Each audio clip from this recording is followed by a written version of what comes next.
18-ാം തീയതി സോഷ്യലിസ്റ്റ് ജനതാ പാർട്ടിയുടെ സംസ്ഥാന റാലി തിരുവനന്തപുരത്ത്,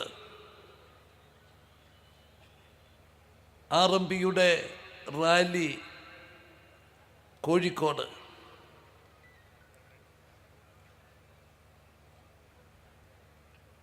രാഷ്ട്രീയ പാർട്ടികൾ തമ്മിൽ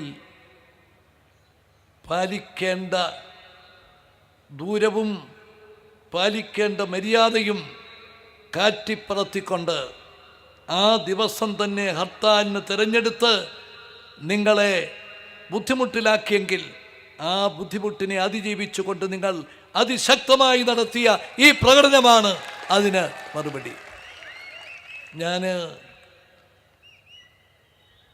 ശ്രീ വീരേന്ദ്രകുമാറിനെയും ഈ പാർട്ടിയുടെ നേതാക്കളെയും നിങ്ങൾ ഓരോരുത്തരെയും നിങ്ങളുടെ ഈ അർപ്പണബോധത്തോടു കൂടിയിട്ടുള്ള ഐക്യദാർഢ്യത്തോടു കൂടിയിട്ടുള്ള ഏത് പ്രതിസന്ധിയെയും മറികടക്കും എന്ന് വിളിച്ചറിയിച്ച നിങ്ങളെ പ്രത്യേകമായിട്ട് അഭിനന്ദിക്കാൻ ഞാൻ ഈ അവസരം വിനിയോഗിക്കുകയാണ്.